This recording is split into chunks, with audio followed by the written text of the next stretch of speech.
Hi everyone, it's Miss Sam and I am here today to talk about something called Juneteenth.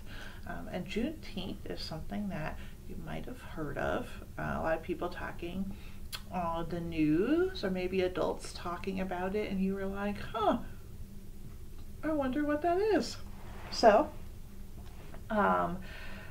I love turning to books to find out information, and we have a book about Juneteenth in our children's room, and it's called All Different Now, Juneteenth, the First Day of Freedom. It's by Angela Johnson with pictures by E.B. Lewis, and so I thought I'd read it so you could find out a little bit more about the holiday. So, are you ready? Oh, and I should also say thank you, Simon Schuster, for letting us read this story. We really appreciate it. All right. A June morning breeze off the port blew the smell of honeysuckle past the fields across the yard.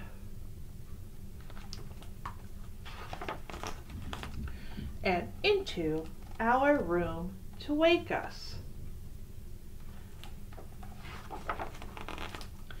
And nobody knew as we ate a little, talked a little, and headed to the fields as the sun was rising that soon it would all be different.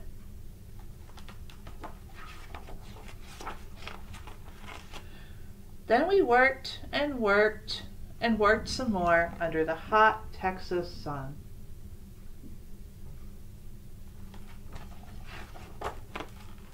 Until word spread from the port to town, through the countryside, and into the fields.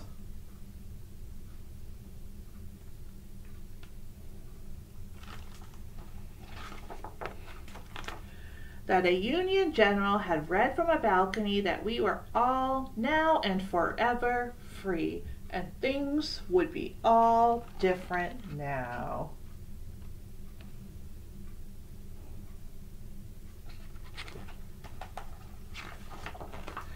I watched as my Aunt Laura sang as she held her baby.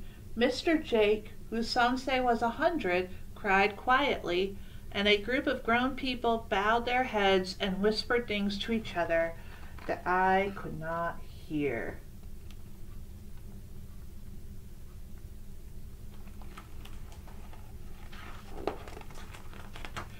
My mama held my hand softly and looked beyond as another breeze blew over and everything fell to a hush. But later,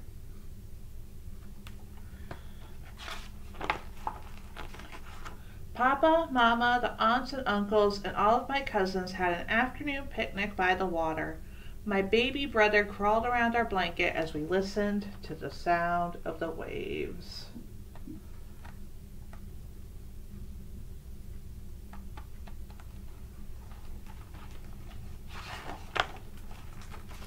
And as more people joined us, we ate as a free people, laughed as free people, and told stories as free people on into the night.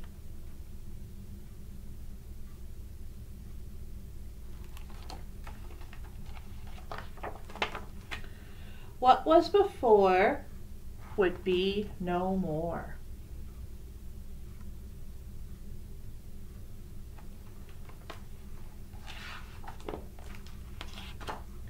As we walked back home, the cool of the night soothed our tired feet that padded quietly past the shadowy fields of cotton.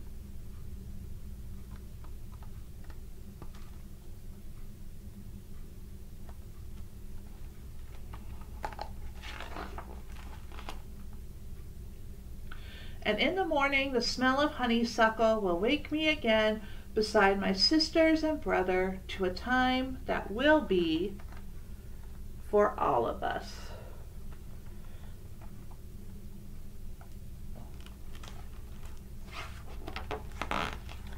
All different now.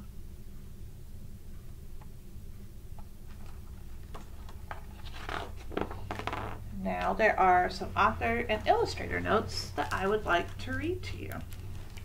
Author's note. As a small child visiting my grandmother's home in Alabama, I used to gaze enraptured at a large sepia photograph under a curved glass frame of a woman in white sitting placidly in a chair with a tall, serious-looking man standing beside her. They were my grandmother's parents, and they had been born slaves. At first, my great-grandparents were just long-gone strangers who watched me through time. With every proceeding visit, though, I warmed to them and could not wait to curl up on my grandmother's flowered settee and stare back at them for hours. They were a mystery, but tangible proof to my young eyes that all I'd learned about slavery in books was a reality in my own family. Despite knowing a bit of my family history, I'd never really thought of their moment of emancipation. For some, it did not come as early as it did for others. A number of states, including Texas, where my story is set, had not returned to the Union by January 1st, 1863, the date President Lincoln decreed the Emancipation Proclamation, so the slaves in those states didn't know that they had been declared free. It was not until 1865 that the proclamation was finally decreed in Galveston, Texas. Juneteenth, commemorated on June 19th, is the celebration of that event, with Texas widely believed to be the first state to recognize it. Today, more than 40 states observe Juneteenth in some way. I'd love to know how my great-grandparents celebrated when they were told they were free, but that tale has been lost to time, so I can only hope that this one will do. Angela Johnson. And now here's an illustrator's note. While trying to visually translate this beautifully poignant story by Angela Johnson, I found myself on a roller coaster of emotions, a ride that actually began several years earlier while reading Ralph Ellison's novel Juneteenth. This was my introduction to a piece of American history that inspired further research, so I viewed hundreds of old photographs and read many books on slavery. What I learned both enraged and thrilled me. I alternately felt despair and jubilation, grief in the face of man's devastating inhumanity to man, and joy for the resiliency and beauty of the human spirit. I tried over and over to imagine what it must have been like to be a slave receiving the news of emancipation, to be given freedom for the first time in your life. Wouldn't that be truly awesome, but also somehow surreal and dreamlike? I imagine that all things familiar and ingrained must have suddenly seemed alien and strange. But all my attempts pointed to the same stark conclusion. It is simply impossible for a contemporary American of any color to put himself squarely in the shoes of a 19th century slave. This humbling moment of clarity made me realize that, although I've illustrated more than 60 books, this one would be my biggest challenge. It would stretch me the most. But at the same time, Angela's manuscript lit me up like a light. What a fortuitous opportunity! It seemed our collaboration was predestined, and, as if to demonstrate this, everything I needed fell into place while my passion for the project blossomed. To inspire my illustrations, I take reference photos that suggest the scenes of the book. This story required an enormous cast as well as costumes for all. And here I must gratefully acknowledge the people of Spartanburg County School District 7 in South Carolina. After a school visit I did there previously, I knew it was the perfect location for taking these photos. Just one phone call to Rodney Graves, Director of Secondary Education, resulted in a wonderful and unexpected scene that brought me to tears. Arriving at a local park direct from the airport, I felt as though I'd walked into the 19th century. Students, teachers, parents, babies, preschoolers, grandparents, and even the superintendent were all dressed in clothing they had researched and provided themselves, ready to pose for their roles. After an entire day of photographing, the fun and easy part was done. Now came the time to translate my experience into paint. The cumulative effect of all that I learned, including my reference photos, forced a wider view of this faithful event. So I tried to capture the whole mood of the day in shades of gray, rather than just black and white. Under a pale sky, I illustrated not just jubilation and celebrations, but expressions of repose, disconnect, surprise, and contemplation. I hope this book will act as a beacon that shines its light on a dark corner of our country's history and lays bare its collective denial. Once the darkness is illuminated, a deeper healing can occur and better assure our children's future. A future where all people wholeheartedly embrace and happily celebrate our differences. So, let's see. Let's read Juneteenth Then and Now. At first, Juneteenth was only celebrated within the African American community. Celebrators would play games, eat food, and dress in nice clothing to symbolize that they no longer wore the garments of slavery. Sometimes white landowners would oppose the celebration by refusing to let their newly freed workers use their property. In response, Juneteenth celebrations mostly took place at churches or on donated land. Eventually, in the 1890s, sites like Emancipation Park in Houston, Texas, and Booker T. Washington Park in Mexia, Texas, were bought specifically for holding Juneteenth celebrations. During the early 1900s, interest in celebrating Juneteenth declined. The Emancipation Proclamation was credited with ending slavery, and General Granger's role in freeing the Texas slaves 2.5 years after the proclamation was widely forgotten. Then, in the 1930s, the Great Depression forced many people off the farms and into the cities for jobs. Unless June 19th fell on a weekend, there were very few participants available to celebrate as they had to go to work. Awareness of Juneteenth increased again during the Civil Rights Movement in the 1950s and 1960s. African Americans reconnected us with this important part of their slave heritage and used it to fuel their fight for equal rights. The Poor People's March in Washington, D.C. in 1968 especially inspired many African Americans to begin celebrating Juneteenth again.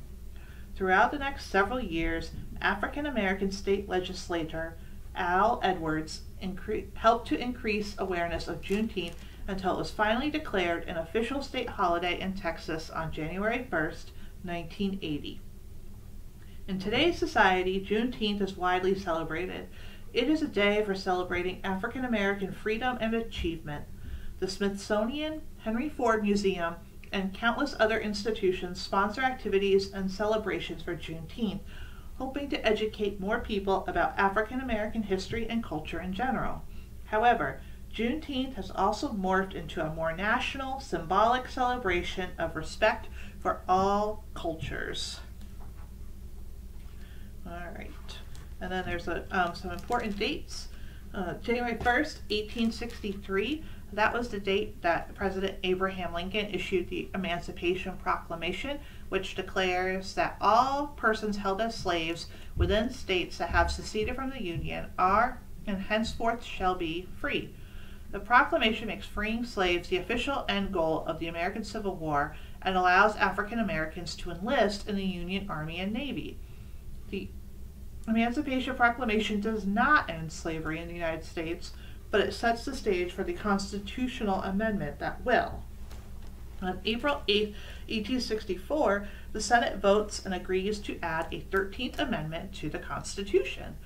This 13th Amendment will abolish slavery in every state. On January 31, 1865, the House of Representatives votes and agrees to add the 13th Amendment to the Constitution, making slavery illegal in all states.